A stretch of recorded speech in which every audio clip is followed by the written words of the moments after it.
Hello friends, मैं कमलेंद्र आप लोगों का स्वागत करता हूं अपने यूट्यूब चैनल एग्ज़ाम प्लानर पे।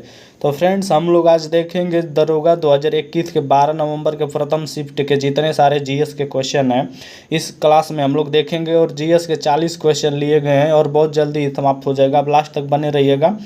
और दरोगा बहुत ही अच्छी बढ़िया पोस्ट होती है। इससे एग्ज़ाम होने वाला एग्ज़ाम होगा, मतलब 2025 में फॉर्म आएगा। तो लगभग हमको लगता है कि 5,000 या 6,000 हो सके तो इसकी पोस्ट आए दरोगा के। तो फ्रेंड्स, लास्ट तक बने रहिएगा। और फ्रेंड्स, मेरी तबीयत थोड़ी ख़राब हो गई थी, इसलिए मैं वीडियो नहीं बना रहा था। अब कंटिन्यू बनाऊंगा डेली। तो उम्मीद करता हूँ आप लास्ट तक बने रहिएगा, अपने दोस्तों को भी बताइएगा। और दरोगा की बहुत अच्छी वैकेंसी होती है और यूपी वाले लड़कों के लिए तो और अच्छी होती है, क्योंकि इसमें हिंदी आता है। हिंदी, जीएस, रीजनिंग और करंट अफेयर्स रहता है, मैथ रहता है। तो अच्छे क्वेश्चन इसमें रहते हैं। थोड़ा सा मेहनत करने पे बाद दरोगा बन सकते हैं। 6 महीने की मेहनत अगर अच्छे से कर देंगे, कंटिन्यूटी 5-6 घंटे का डेली पढ़ेंगे तो कोई रोक नहीं सकता है आपको। तो फ्रेंड्स, आइए हम लोग देर ना करेंगे, क्वेश्चन नंबर 1 देखते हैं। क्वेश्चन नंबर 1 है फ्रेंड्स कि 15वें वित्त आयोग के अध्यक्ष कौन है। देखिए यहाँ पे जो यूपीएसआई 12 नवंबर 2021 के फर्स्ट शिफ्ट का है।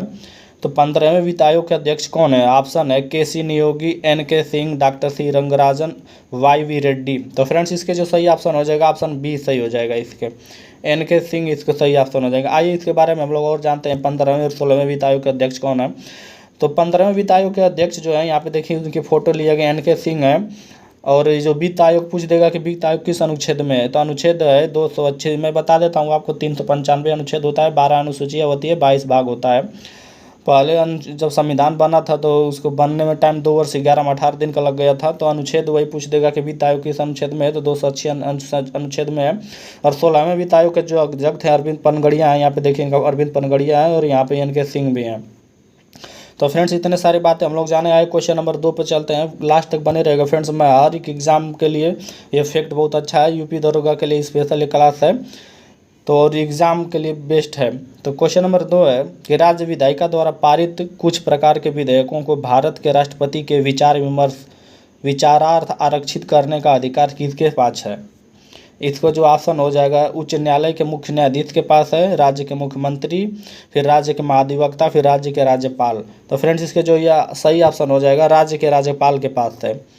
आइए फ्रेंड्स, फिर हम आगे देखते हैं। क्वेश्चन नंबर 3 है।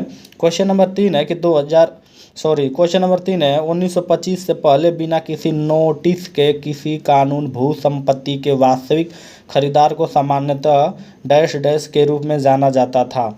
तो इसका जो फ्रेंड्स ऑप्शन है, इक्विटीज एंजल, इक्विटीज डार्लिंग, फिर प्रमुख किराएदार, वास्तविक हस्तांतरित। तो इसका जो सही ऑप्शन हो जाएगा फ्रेंड्स, क्वेश्चन इसका बी, इक्विटीज डार्लिंग, इसका बी ऑप्शन सही हो जाएगा, बी सही हो जाएगा। तो आइए हम लोग फिर आगे देखते हैं। क्वेश्चन नंबर 4 पे चलते हैं फ्रेंड्स। 2021 में जितने शिफ्ट के हुए थे हम लोग सब शिफ्ट को देखेंगे बारी बारी से। और आज हमने देखा है कि शिफ्ट के फर्स्ट शिफ्ट में लिया गया, 12 नवंबर को पेपर हुआ था ये। तो क्वेश्चन नंबर 4 है कि राज्य विधानसभा चुनाव में उम्मीदवार बनने के लिए न्यूनतम आयु कितनी होनी चाहिए। ऑप्शन है 25 वर्ष, 50 वर्ष, 35 वर्ष, 30 वर्ष। तो इसका जो सही ऑप्शन हो जाएगा फ्रेंड, ऑप्शन ए 25 वर्ष। आइए हम लोग इसके बारे में देखते हैं। मुख्यमंत्री, राज्य मंत्री, फिर हो गए कितनी इनकी उम्र होती है। तो सीएम मतलब मुख्यमंत्री का जो होता है 25 वर्ष। 25 वर्ष की आयु में मुख्यमंत्री पद आप दावेदार हो सकते हैं, उम्मीदवार हो सकते हैं। प्रधानमंत्री का होता है 25 वर्ष, उपराष्ट्रपति का होता है 35 वर्ष, राज्यपाल का होता है 35 वर्ष, राष्ट्रपति का होता है 35 वर्ष, सरपंच होता है मतलब गांव के मुखिया का जो एज होता है उसका 21 वर्ष, 18 वर्ष नहीं, बहुत लोग कन्फ्यूज होते हैं। तो 21 वर्ष का होगा तब वो जाके चुनाव लड़ सकता है। फिर विधान परिषद के सदस्य जो होते हैं 30 वर्ष उनका आयु होनी चाहिए। विधानसभा के सदस्य 25 वर्ष होनी चाहिए। राज्यसभा 30 वर्ष होना चाहिए। लोकसभा के 25 वर्ष। इंपॉर्टेंट है यहाँ पे, लोकसभा और राज्यसभा का बार बार पूछता रहता है फ्रेंड्स। ताकि हम लोग फिर आगे देखते हैं। क्वेश्चन नंबर 5 पर चलते हैं फ्रेंड्स। क्वेश्चन नंबर 5 है, कौन सा दर्रा सिक्किम को चीन से तिब्बत स्वायत्त क्षेत्र को जोड़ता है। ऑप्शन है नाथुला, फिर बी है अगहिल दर्रा, फिर सी है चांगला, फिर डी है जोजिला।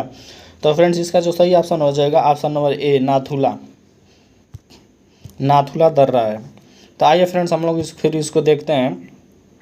कौन कौन से दर्रे हैं, इंपॉर्टेंट दर्रा मैं लिया हूँ। फिर और दर्रों के बारे में हम लोग जानते हैं। दर्रा उसको बोलते हैं पहाड़ी एरिया में जो बीच में संकरा रास्ता होता है, आने जाने का जो रास्ता होता है उसको दर्रा बोलते हैं। और ज़्यादातर पहाड़ी रास्तों में होता है जहाँ पे पहाड़ रहते हैं वहीं पे तो दर्रा ज़्यादातर उत्तरी भागों में और दक्षिणी भागों में। तो हम लोग देखते हैं भारत के प्रमुख दर्रों के बारे में। जो जम्मू कश्मीर है, यहाँ पर सबसे ऊपर देखिए, सबसे ऊपर यहाँ जम्मू कश्मीर को देखते हैं। जम्मू कश्मीर में कौन कौन से दर्रे हैं। तो जम्मू कश्मीर में जो जिला दर्रा है, पीर पंजाल दर्रा है, काराकोरम दर्रा है, बनियाल दर्रा है और बुरजील दर्रा है। तो आइए फिर इसके बाद हम पूर्वी क्षेत्र में अरुणाचल प्रदेश में चलते हैं। यहाँ पे फिर अरुणाचल प्रदेश में जो दर्रा है, बोमडिला दर्रा है, यांगयाप दर्रा है, दीफू दर्रा है। फिर आज ही उसके नीचे हम लोग मणिपुर को देखेंगे। मणिपुर में एक ही दर्रा है, तुजू दर्रा है। और सारे हैं लेकिन मोस्ट इंपॉर्टेंट जो दर्रे एग्जाम में आने वाले होते वही मैं लिया हूँ यहाँ पे। फिर आइए मैं जम्मू कश्मीर के नीचे हिमाचल प्रदेश, हिमाचल प्रदेश को देखते हैं। रोहतांग दर्रा है, फिर सिप किला दर्रा है, फिर बड़ा लाचा दर्रा है। फिर आइए हम लोग उत्तराखंड के देखते हैं। हिमाचल प्रदेश के नीचे उत्तराखंड, उत्तराखंड में कौन कौन से दर्रे हैं यहाँ पे सबसे नीचे देखिए यहाँ पे सॉरी, उत्तराखंड में नीति दर्रा है, लिपुलेख दर्रा है, माना दर्रा है। आइए फिर हम लोग आगे फिर बढ़ते हैं। यहाँ से उम्मीद करता हूँ आप लोगों को समझ में आया होगा। दर्रा मोस्ट इंपॉर्टेंट जो दर्रे थे मैंने लिए थे इसको। और यहाँ पे भी दर्रा पड़ता है, इधर महाराष्ट्र वाले दर्रे नीचे यहाँ पे भी होता है, इधर भी पहाड़ियाँ थोड़ी हैं, तो पहाड़ी जहाँ पे रहते हैं यहाँ पे दर्रा होता है। आइए फिर हम आगे देखते हैं। क्वेश्चन नंबर 6 है कि निम्नलिखित करों में से किस गंतव्य आधारित कर कहा जाता है। मतलब निम्नलिखित करों में से किसे गंतव्य आधारित कर कहा जाता है। देखिए एक हर एक क्वेश्चन आया हुआ है एग्जाम में। ऑप्शन है बिक्री कर, निगम कर, वस्तु एवं सेवा कर, उत्पाद शुल्क। तो इसका जो फ्रेंड्स सही हो जाएगा ऑप्शन सी हो जाएगा, वस्तु एवं सेवा कर यानी कि जीएसटी। ये सी ऑप्शन सही हो जाएगा इसका। आइए हम लोग आगे देखते हैं। क्वेश्चन नंबर, मैं पिछली क्लास से जीएसटी के बारे में लिया हुआ, फ्रेंड आप जाकर देख सकते हैं, बहुत अच्छे क्वेश्चन वहाँ पे हैं। एक भी क्वेश्चन बाहर नहीं जाएगा अगर आप एक क्लास ले लिए तो। और यूपी दरोगा में अक्सर ज़्यादातर संविधान से क्वेश्चन आते हैं और आईपीसी सीआरपीसी से आते हैं। तो और हिंदी रहता है, रीजन रहता है, मैथ रहता है।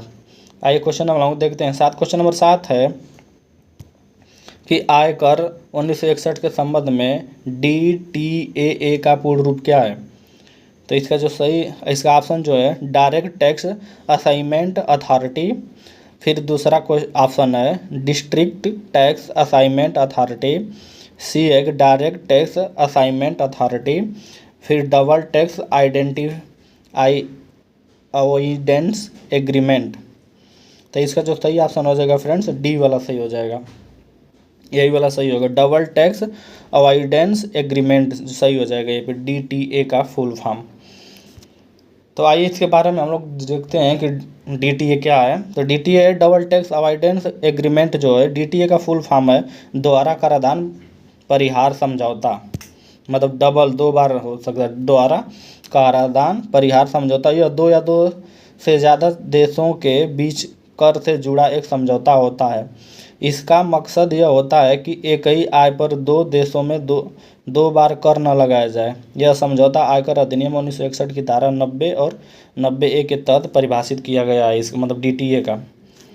आइए फ्रेंड्स फिर आगे देखते हैं। मैं यहाँ पे लिख देता हूँ इसके लिए कि आप लोगों को नोट्स बनाने में या पढ़ने में सही रहेगा। अगर मैं इसको बात लिखता नहीं, अगर ऐसे ही बताता तो थोड़ा समझने में दिक्कत हो जाता है, इसलिए कोई भी छोटी से छोटी बात रहती है तो मैं लिख देता हूँ जिससे आप लोगों को समझ में आए। आइए हम लोग देखते हैं। क्वेश्चन नंबर 8 है। क्वेश्चन नंबर 8 है कि 26 नवंबर 1949 को गृहीत मूल भारतीय संविधान की प्रस्तावना में निम्नलिखित में से किस शब्द का उल्लेख नहीं है। तो आइए हम लोग देखते हैं इसके ऑप्शन, गणतंत्र, स्वतंत्रता, गणराज्य, धर्मनिरपेक्ष। तो फ्रेंड्स इसका जो सही ऑप्शन हो जाएगा ऑप्शन नंबर 8 का डी हो जाएगा, सॉरी धर्मनिरपेक्ष नहीं था, क्योंकि 42वें संविधान संशोधन 1976 के द्वारा वहाँ पे 3 शब्द जोड़े गए थे, धर्मनिरपेक्ष। आइए इसके बारे में हम देखते हैं डिटेल से, और कुछ इंपॉर्टेंट संशोधन लिए हैं मैं यहाँ पे, उसको देख लीजिएगा। तो 1976 42वें संविधान 1976 में संशोधित 3 शब्द जोड़े गए थे। कौन कौन से थे? तो समाजवादी, धर्मनिरपेक्ष और अखंडता शब्द जोड़े गए थे। 42वें संविधान संशोधन 1976 के द्वारा 3 शब्द ये जोड़े गए थे। बार बार एग्जाम में पूछता रहता है। तो क्या जोड़ा गया था? समाजवादी, धर्मनिरपेक्ष और अखंडता जोड़ा गया था फ्रेंड्स। तो आइए हम लोग मोस्ट इंपॉर्टेंट देखते हैं जो संशोधन हुए थे। 99वां संविधान संशोधन 2015 में हुआ था। तो 99वां संविधान संशोधन क्यों हुआ था? तो इसमें राष्ट्रीय न्यायिक नियुक्ति आयोग अधिनियम बनाया गया था। 100वां संविधान हो गया था। भारत बांग्लादेश के बीच भू सीमा संधि हुआ था। फिर 101वां संविधान संशोधन हुआ, जीएसटी से रिलेटेड है, वस्तु एवं सेवा कर से। फिर 102 संविधान संशोधन है, राष्ट्रीय पिछड़े वर्ग आयोग से संवैधानिक दर्जा 2018 में हुआ था। फिर 103 संविधान संशोधन है, ईडब्ल्यूएस को शिक्षण संस्थाओं में नौकरियों में 10% आरक्षण होना इसमें हुआ था। मतलब जनरल वाले जो कैटेगरी हैं ईडब्ल्यूएस उनको 10% आरक्षण 103 के तहत। फिर 104 संविधान संशोधन है, लोकसभा, यहाँ पे देखिए लोकसभा विधानसभाओं में ST आरक्षण 10 साल बढ़ा है। फिर 105 संविधान संशोधन है, सामाजिक और आर्थिक रूप से पिछड़े वर्गों की पहचान 105 संविधान संशोधन है, 2021 में हुआ था। तो मोस्ट इम्पोर्टेंट फैक्ट ये थे संशोधन के, इसलिए मैं इसको ले लिया था। यहाँ से एक क्वेश्चन बनेगा हर एग्जाम में। तो आइए फिर हम लोग फिर आगे देखते हैं। आगे 9वां क्वेश्चन है कि एक वर्म एक प्रोग्राम है जो जिसे एक नेटवर्क पर मतलब आधारित है, इसमें कौन सा सही हो जाएगा। तो इसका जो ऑप्शन है, स्वेच्छा से प्रवेश की अनुमति होती है। फिर बी है कि प्रसारित नहीं होता है। सी है वंचित रूप से प्रसारित किया जाता है। डी है खुद को प्रसारित करता है। तो फ्रेंड्स इसका जो सही ऑप्शन हो जाएगा ना, खुद को प्रसारित करता है, ऑप्शन नंबर डी सही हो जाएगा इसका। एक वर्म एक प्रोग्राम है जो खुद को प्रसारित करता है। तो फ्रेंड्स ये क्वेश्चन सब आए हुए हैं यूपीएससी 2021 में। फ्रेंड्स जितने क्वेश्चन में आए हैं सबको मैं लिया हूँ। तो फ्रेंड्स लास्ट तक बने रहिए, देखिए कितने अच्छे क्वेश्चन है। आइए हम लोग देखते हैं क्वेश्चन नंबर 10 पे। 10 है कि भू प्रॉपर्टी के कार्बोनेट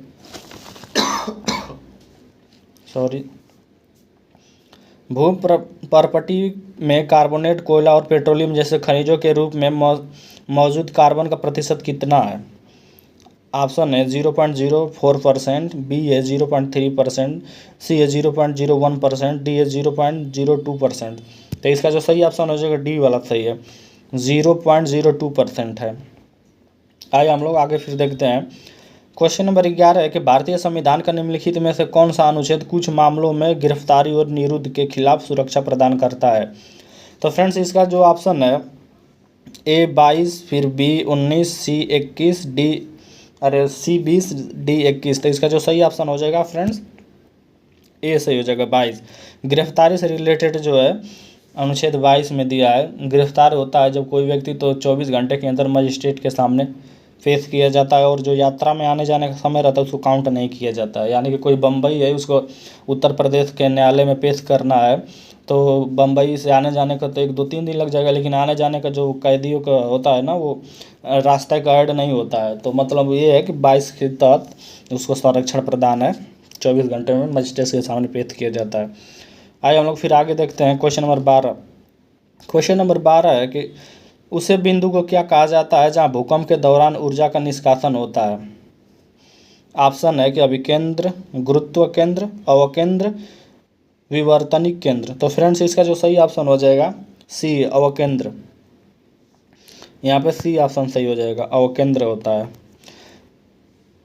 ऊर्जा का निष्कासन अवकेंद्र से होता है। तो फ्रेंड्स आइए हम लोग क्वेश्चन नंबर 13 देखते हैं। लास्ट तक बने रहेगा फ्रेंड्स, उम्मीद करता हूँ आप लोगों को समझ में आ रहा होगा। फ्रेंड्स अगर आपको समझ में आए तो मेरा क्लास लाइक कर दे, शेयर कमेंट भी कर दीजिएगा, सब्सक्राइब भी कर दीजिए, अपने दोस्तों को बताइए। और यूपीएससी के जितने भी प्रीवियस ईयर के क्वेश्चन हैं आप एक बार उसको जरूर लगाइएगा, जरूर देखिएगा, फिर उसके आधार पर नई भर्ती में क्वेश्चन आएगा। और इस बार हो सके तो राज्य सरकार इस पर कुछ नियम बदल भी सकती है दरोगा के, शायद एक पेपर होगा या 2 पेपर देखा जाए, इसके बाद तो जितने हुए थे सब में एक पेपर हुआ था। तो आइए फ्रेंड्स हम लोग क्वेश्चन नंबर 13 देखते हैं। क्वेश्चन नंबर 13 है कि भारतीय क्षेत्र के ब्रिटिश राजस्व रिकॉर्ड में महल एक राजस्व भू संपत्ति है जो हो सकती है। ऑप्शन ए कि एक गांव या गांव का समूह, केवल एक एकल गांव, फिर एक प्रांत का एक बड़ा क्षेत्र, फिर धनी व्यक्तियों की भूमि।